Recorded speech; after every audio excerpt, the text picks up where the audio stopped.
Com a construção dos tubos catódicos e a descoberta dos raios catódicos, surgiu então uma nova área na física, a radioatividade. Nos anos seguintes da descoberta dos raios catódicos, cientistas tentaram reproduzir os experimentos realizados por John Thomson. O físico Roentgen, que demonstrava interesse tanto em matemática quanto em física, tentou reproduzir alguns desses experimentos em seu laboratório, na Alemanha. Roentgen notou então algo descrito pelo físico Leonard, no qual falava sobre uma fluorescência estranha que iluminava uma superfície a uma certa distância do tubo. Mesmo o tubo termiônico de Roentgen sendo encerrado de papelão preto. Roentgen então observava ainda e produzia esses raios fosforescentes. Roentgen então determinou que a fluorescência era raios invisíveis de um vidro parcialmente evacuado. Então, surpreendentemente, esses misteriosos raios atravessavam um papel preto e opaco, que foi colocado em frente ao tubo.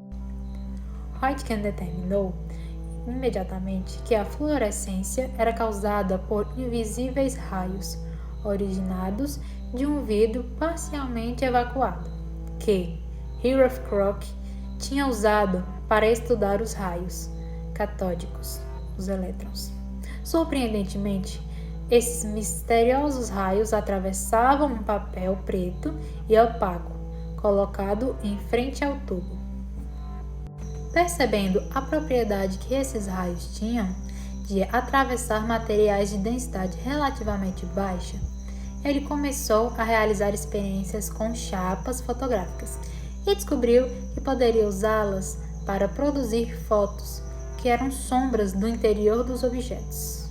Então, em 22 de dezembro de 1895, 6 semanas após o início de suas experiências, Roentgen usou os raios para fotografar a mão de sua esposa, pois ela estava suspeitando que ele a atraía nos horários que estava trabalhando de noite. O resultado foi uma imagem imprecisa, mas inconfundível, do esqueleto escuro da mão esquerda dela, em seus anéis, fazendo um borrão escuro no quarto dedo. Roentgen havia descoberto o raio-x. Ele utilizou esse nome a princípio, pois não sabia se eram ondas ou partículas. Mas um fato que revolucionou os campos da física e da medicina. Por sua descoberta, Roentgen recebeu o primeiro prêmio Nobel de Física em 1901. Em 20 de janeiro de 1896, semanas depois de que Roentgen ter feito sua descoberta, Henri Poincaré fez uns relatórios sobre o raio-x para a Academia Francesa de Ciências.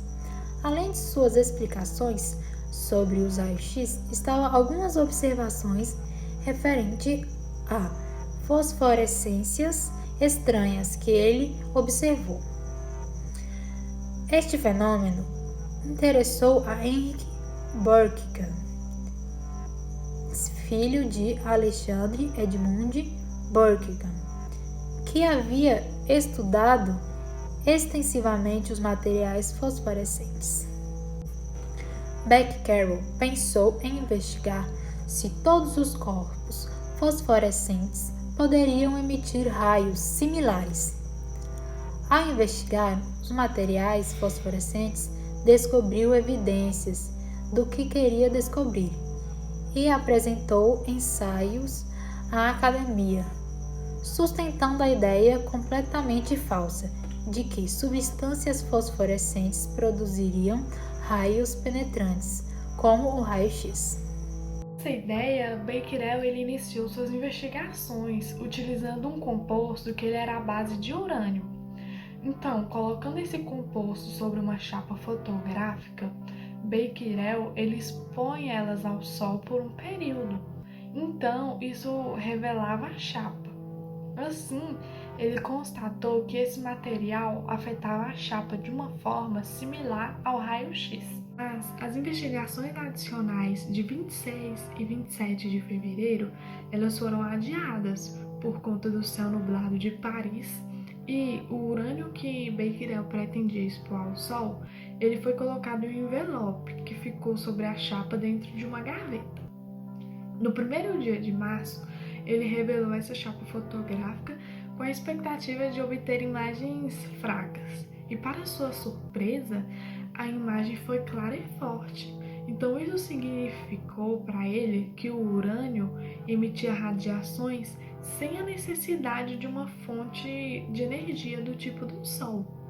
Becquerel, então, ele havia descoberto a radioatividade, que é a espontânea emissão de radiação vinda de um material. Depois, Becquerel ele mostrou que a radiação emitida pelo urânio, ela compartilhava certas características, como o raio-x. Porém, ela não era como o raio-x, pois podia ser desviado por um campo magnético, e por essa razão ela deveria ser composta por partículas carregadas. Por sua grande descoberta, Becquerel ele foi laureado em 1903 com o Prêmio Nobel em Física. Embora até o filho de Becquerel, Jean, tenha defendido que ele tenha descoberto a radioatividade, não foi Becquerel quem deu esse nome ao fenômeno, nem que explicou a sua origem. O físico Jean Perrin, olhando retrospectivamente para a história da radioatividade, ele notou que Becquerel ele foi um prisioneiro da hipótese que lhe servia tão bem, que é de que todos os materiais fosforescentes emitiam algum tipo de radiação. Antes que os raios de urânio pudessem ser entendidos, um segundo grande passo teria de ser. Após a divulgação das estranhas emissões de radiação vinda de alguns materiais, houve um pequeno intervalo de 5 anos, que sem maiores estudos, até que se inicia o estudo para obter o seu doutorado. Marie-Stopes-Curie se interessou-se pelo fenômeno observado por Becquerel. A relatividade da negligência de Becquerel com relação aos raios, de uma razão que fizeram Marie Curie decidir estudá-lo, além de ser um excelente assunto para ser apresentado como tese de doutorado. Marie e seu marido Pierre souberam dessa estranha ionização que ionizava o ar à volta do material. Sendo um mecânico muito talentoso, ele preferia fazer sua própria aparelhagem e o descobridor da piezoeletricidade, eletricidade obtida através de uma alta pressão em cristais. Eles desenvolveram um método no qual poderia medir o quanto era radioativo uma amostra de um material em relação a outro. Através do seu trabalho, Marie e Pierre descobriram a divulgação da reatividade com determinados materiais. Como descoberta, muitas das pessoas se interessaram por esse campo de pesquisa. Dentro dessas pessoas estava Ernest Rutherford, pupilo de J. J. Thomson. Na época, havia duas teorias correntes, o ponto de vista popular e o alquímico. Sustentava que a matéria era descontínua, composta por partículas distintas, extremamente pequenas.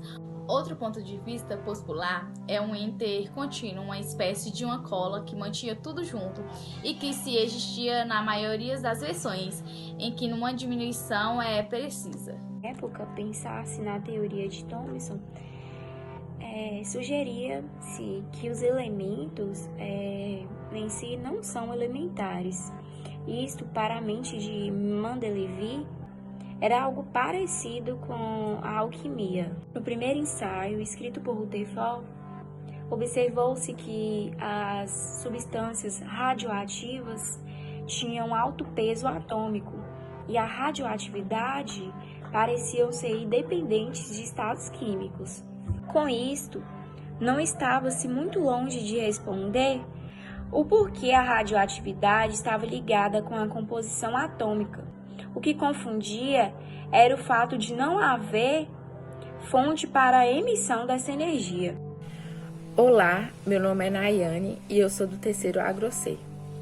Bom, como o decaimento era lento na maioria dos elementos que os Curies trabalhavam e como a energia disponível no núcleo era enorme, os Curie e outros não conseguiram detectar qualquer mudança. E, na verdade, a mudança e a transmutação é que causam radiação. Em 1903, os Curie e Becquerel deram contribuições decisivas, bem como também alguns pesquisadores alemães. Mas os grandes saltos teóricos da transmutação foram dados pelos britânicos e, particularmente, por Ernest Rutherford. O primeiro passo foi dado pelo seu mentor, Thomson, quando propôs o elétron em 1897. Em 1899, ele publicou um ensaio onde afirmava o fato de que as emissões radioativas são compostas de, no mínimo, 2 diferentes tipos de raios. Raios betas, que penetram através de grossas barreiras, e os raios alfa, que levavam uma carga bem maior, mas não atravessavam nem mesmo uma fina barreira. Tempo depois, Pierre, Marie e Becquerel fizeram ensaios mostrando que os raios betas eram de fato idênticos às partículas com cargas negativas de Thomson. Por suas investigações na desintegração dos elementos e a química das substâncias radioativas, Ernest Rutherford recebeu em 1908 um Prêmio Nobel de Química.